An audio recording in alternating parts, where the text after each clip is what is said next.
As one of the main features of the series, copy abilities will naturally return to Kirby and the Forgotten Land and once again grant Kirby different power-ups like Sword and Needle. One key difference however is how each ability will behave in 3D, and while we got a first glance in Kirby Battle Royale for the 3DS, it's the Forgotten Land where this feature can finally unfold in a completely new light. Although the first trailer didn't show any new abilities, we can be sure to see a couple of unseen ones soon, so why not speculate which skills should return or make a good impression in the third dimension. But before listing some without any sense of foundation, let's determine under which circumstances an ability needs to come back. While personal preference is of course one criterion, each power-up should bring something to the table and enrich the gameplay to some extent. Let's reflect upon a few abilities confirmed so far and see how they achieve this point. While all of them are built of the classic Kirby transformations and therefore have a place in the game reserved, each of them fulfills a specific role. More than ever, Sword is the all-rounder when it comes to combat and will be a great way of dealing damage to bosses and regular enemies. Cutter might appear similar initially, but will probably have a focus on puzzles that require distant item collecting and similar stuff. And this is what I mean by serving a notable purpose. Fire showed the tip of the iceberg by inflaming a lantern and hopefully will be more elaborated in a level that focuses on dark environments and necessary light sources in general. The same goes for ice, which could be used to slide over liquid water like in Super Mario Galaxy. I think you get the idea. Another factor is how well an ability implements itself into three-dimensional gameplay. For example, Archer works best in 2D since it's really easy to aim in one direction, and while they would surely find a way to make the power-ups more suitable in 3D, it's just a natural given that some skills have their preferred dimension. How an exception could look like is Needle, which seems to be way more flexible thanks to its new capability to roll around as a ball of spikes. This alone gives an originally static skill the option to become much more flexible, both in level design and combat. Imagine having to stick on certain surfaces like walls and ceilings and dodge obstacles like the iron boots in Zelda Twilight Princess. Not only would the ability be implemented more into the level design itself, but make also use of the three-dimensional room and the potential of how courses could be created. And this goes to show that copy abilities will have a special significance in the future of three-dimensional Kirby games because of one simple reason: they can be further explored. Instead of shining how many skills are implemented this time, quality goes over quantity, and with a few tricks in their sleeves, it's quite easy to create one ability with the potential of two. This is nothing the series hasn't done before. Back in the day, Burning and Fire were two distinct abilities with only one difference. One could spit fire like a dragon, while the other turns Kirby into a shooting fireball. While Burning's design looked way much cooler, it's undeniable how unnecessary it was to split two fairly similar themed abilities, so they made the logical step to combine them into one. Not only does this spare work and time due to not having to create completely new abilities with distinct designs, but also give each ability more depth by getting the most out of one idea. Because you have to be aware of one fact: there are not going to be more abilities than in Star Allies. In fact, they will probably limit themselves to only a couple ones, since it requires much more thought and work to create an ability with 3D movement in mind. After all, it's not like in Super Mario Odyssey where each power-up functioned very straightforward, whereas in the case of the Forgotten Land, Kirby is able to perform all his standard movement in addition to enhanced abilities. And if they're really going to implement the skills more into the level design, this point becomes even more evident. I mean, what happens if you have countless different power-ups that look cool on paper but either conflict each other or make no difference in gameplay? Right, you get an unfocused mess like Bell in Wonderland showed.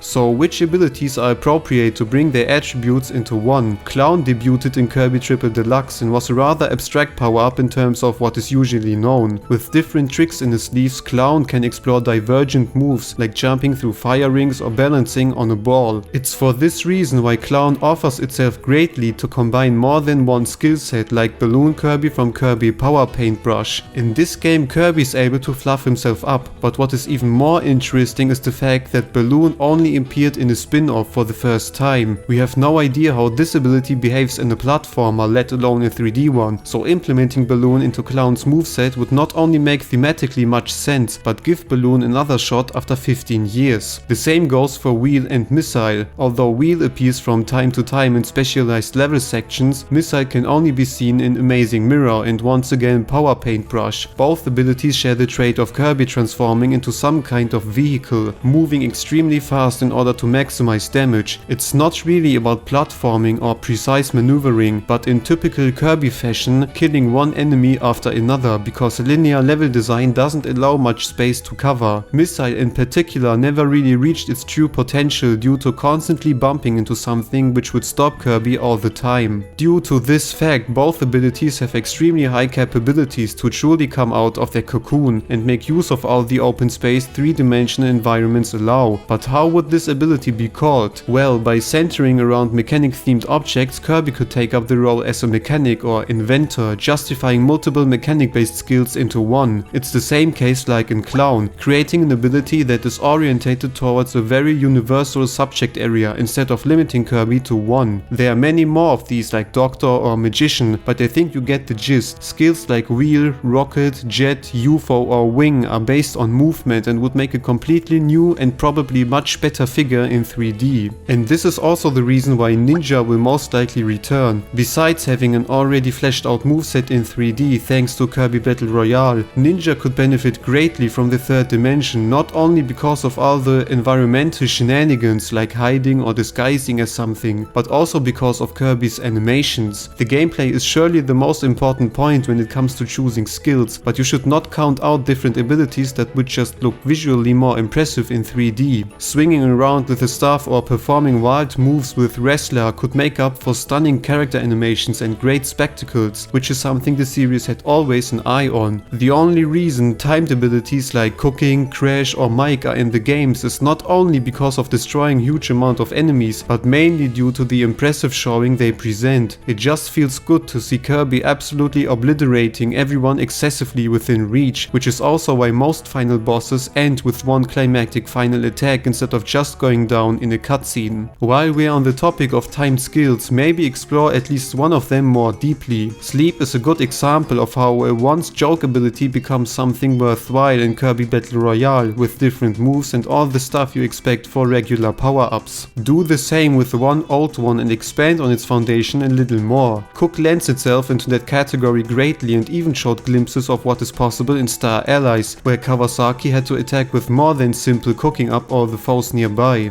Water and Bubble are another case of combining two logically similar power-ups into one. In fact, Bubble only appeared in Mouse Attack so far and is one of the many gimmicky power-ups that couldn't quite hit the landing. Because of that, it makes a lot of sense to combine Bubble with Water, even if it's for one simple attack. Water on the other hand fits just perfectly into 3D due to its ability to surf on water. While this didn't make much of a difference in 2D level, open seas can benefit greatly from improved movement, since in most platformers people really dislike water passages normally. Think of that one scene in the trailer with all the water surrounding Kirby. It looks like he can barely dodge the enemy's attack and has to float laboriously above. This area wouldn't be fun at all if not for a great ability to make use of that setting, and water fulfills that role just right. As you can see, combining multiple abilities to one diverse moveset helps to give every copy ability more quality, instead of raising the number mindlessly to brag on the backside of the game box. But there's still another yet kinda easy way to implement more skills: copying the copy abilities. What I mean by that is integrating power-ups that not only look but also feel extremely similar in terms of gameplay and attacks. One perfect example is Poison, which has a similar design to Water and is even based on the same foundation. Both have special running animations and hit with liquid techniques, with the only difference that Poison can leave harmful substances on the ground. It's undeniable that Water served as a basis for Poison, so by using one ability as the groundwork for another, they can easily develop more skills without creating any new ones from the ground. The Echo Fighters of Super Smash Bros. Proved this point and counter up the fighters to a number that would otherwise be too unrealistic. But hold on, didn't I just explain how there shouldn't be abilities in the game that contradict each other by serving basically the same purpose? Well, in the case of Poison, it's not quite the same. On one hand, Poison wouldn't be able to surf on water, making water much more flexible and valuable in terms of movement. Instead, Poison could find its use during combat, where you set up different traps and make use of the battlefield as your personal playground. It's all about execution, and while some abilities appear to be very similar at first, it's often just a few details that differentiate them more than enough. Metal from Kirby Mouse Attack and Stone follow the same path and offer similar abilities with minor but clear differences. While Stone stone is stationary, Metal Kirby is able to move a little with all the benefits stone provides. Again, it seems like these skills contradict each other, but metal can be used for magnetic puzzles, for instance, and take advantage of the slow movement.